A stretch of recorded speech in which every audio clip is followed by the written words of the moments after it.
For me, the flower communion we just experienced is a premier example of what Unitarian Universalism is all about.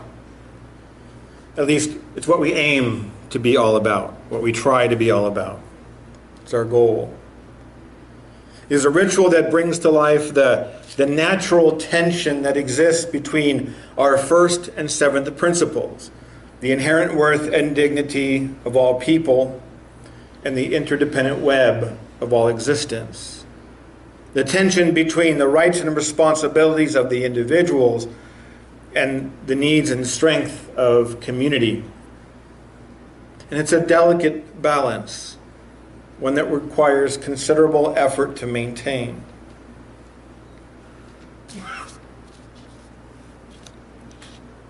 For example, did you know that the Catholic Church has something called the Congregation for the Doctrine of the Faith? It was established in 1542 to ensure the purity of their doctrine. We do not have such a thing. Nothing even remotely similar within Unitarian Universalism, because we leave such matters in the hands of our individual members. We can think of it this way, that the Catholic Church holds the sanctity of the bouquet above the individual beauty of each flower. They strive for conformity at the expense of individual liberty. Unitarian Universalism, on the other hand, tends to emphasize the uniqueness of each flower, sometimes to the point that we forget about the bouquet and its collective power.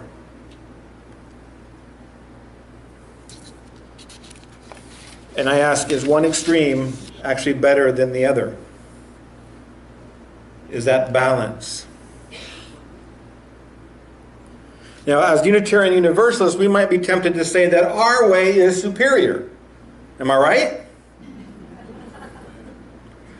But if we look at things objectively and instead of subjectively, instead of out of our own place, let's look at,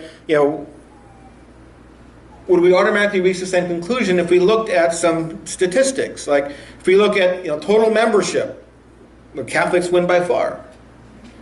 Worldwide influence, Catholics win. And with Pope Francis in office, it's good to have that kind of power. Hospitals and universities built, Catholics win there.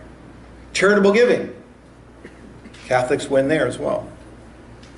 Actually, according to the book, Who Really Cares?, the evidence says that religiously and politically conservative people tend to be more generous with their income than their more progressive counterparts, on average.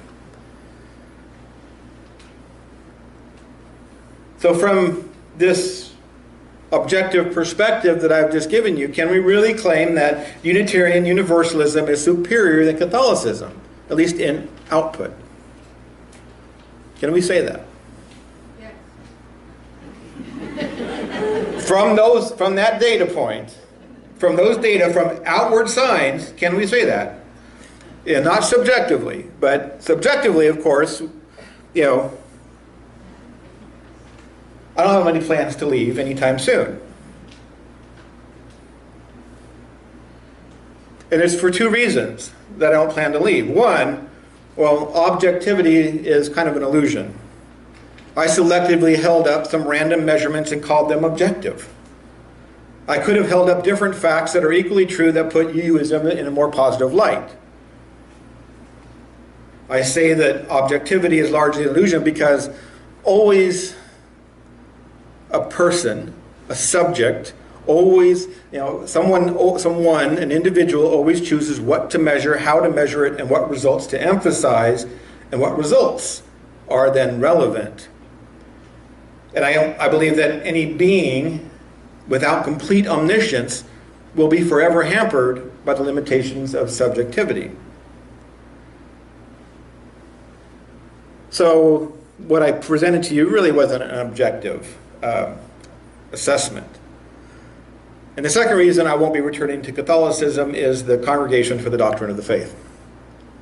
A group of less than omniscient humans making objective claims about the very subjective realm of spiritual experience. Let me say that again. A group of less than omniscient humans making objective claims about the very subjective realm of spiritual experience. They're making claims for everyone on the nature of God and spirit, and which are subjective experiences, and they're making universal claims for everyone.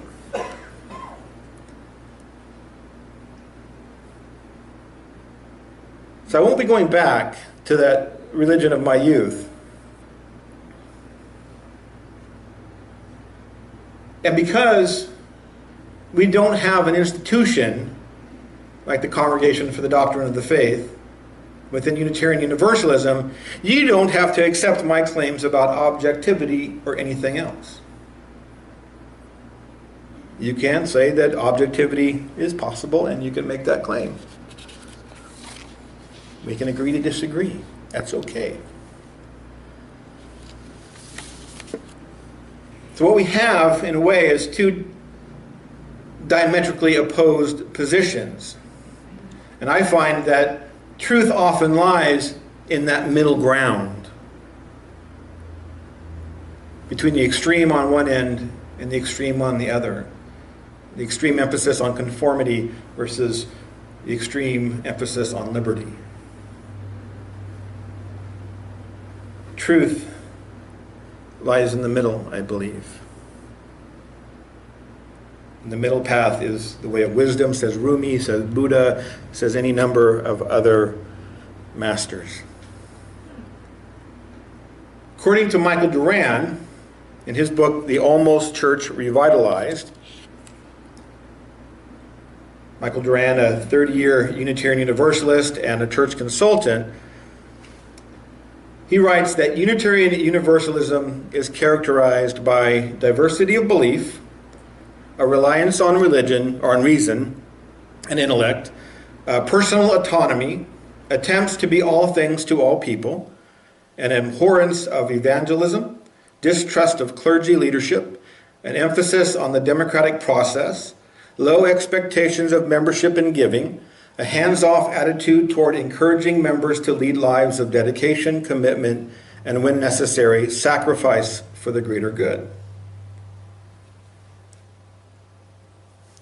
Kind of the opposite of many Catholic churches and many other churches.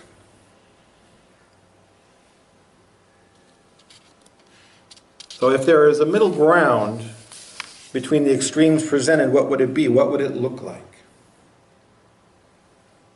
What would a religion look like that both emphasized personal liberty and personal responsibility?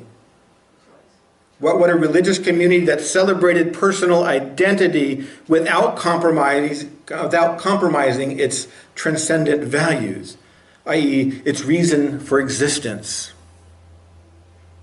What is the church's reason to exist? Pulitzer Prize winning author Annie Dillard once made the point, when people come to church, they should not be handed an order of service with a smile, but should be given hard hats and life preservers. Because church should be a dangerous place, a zone of risk, a place of new birth and new life, where we confront ourselves with who we truly are and who the church is calling us to become. This idea has long resonated with me. It's why I do what I do. It is why I went into ministry, and it is what I believe a great many people are looking for. Now, in my experience, Michael Dural's assessment, again, is right on. It hits the nail on the head of, our description of who we tend to be.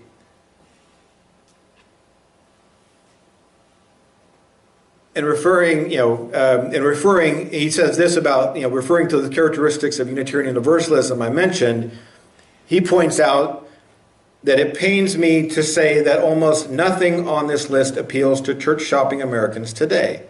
They are seeking a church that will challenge their self-centeredness, one that offers an alternative to a consumer-oriented society and its attendant shallowness.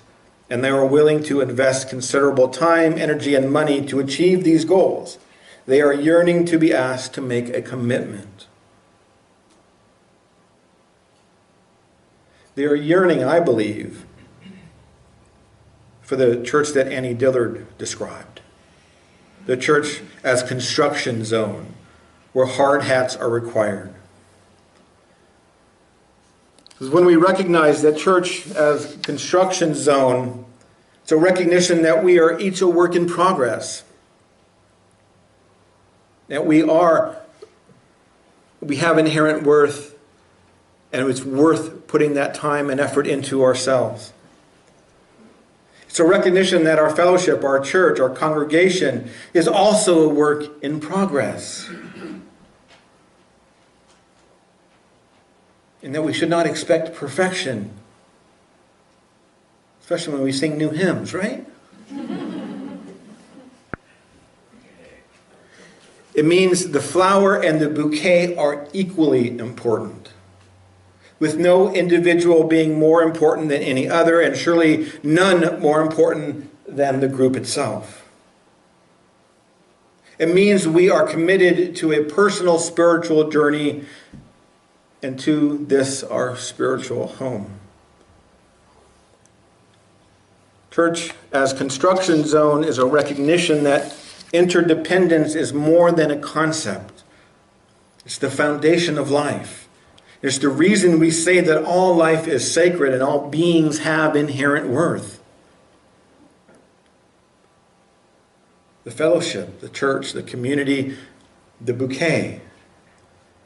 It is a symbol. Our community is symbolic of the interdependent web. This community sustains us locally. The web sustains us permanently. And this community and the web need us. They need each of us, all of us. Because we are the bouquet. We are the community. We are the interdependent web. Through our participation, through volunteering, through financial support, we build this fellowship. And the question is, though, why do we do it? Do we do it solely for ourselves? To satisfy our own egos? Why do we do all this? It's messy being in community. It's work, going to committee meetings. It's commitment. It takes time and money to support this congregation. Why do we do all that? Why are we here?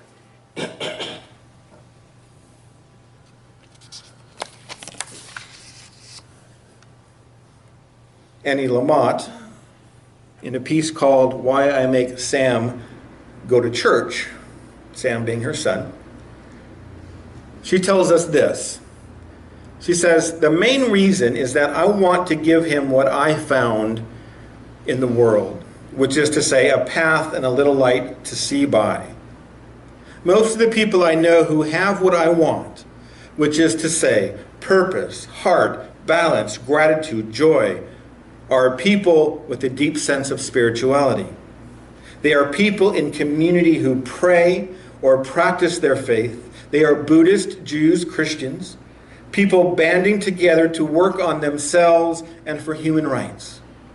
They follow a brighter light than the glimmer of their own candle. They are part of something beautiful.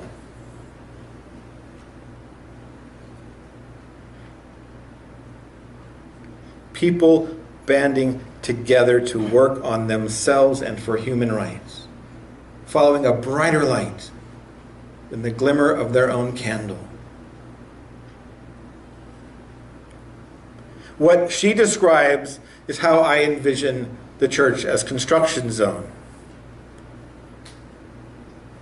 where we bring our children and grandchildren, invite our friends and neighbors, not because we believe we have all the answers, that we have something to teach them, but because we believe we have something to learn from them, that they have something, a beauty that we would like to share to be part of our bouquet. We want them to be part of who we are.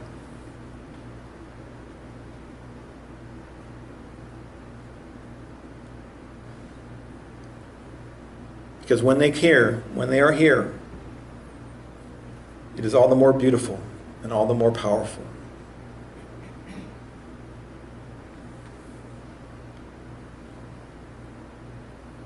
Perhaps, though, that is just me. So be it. Amen. And blessed be.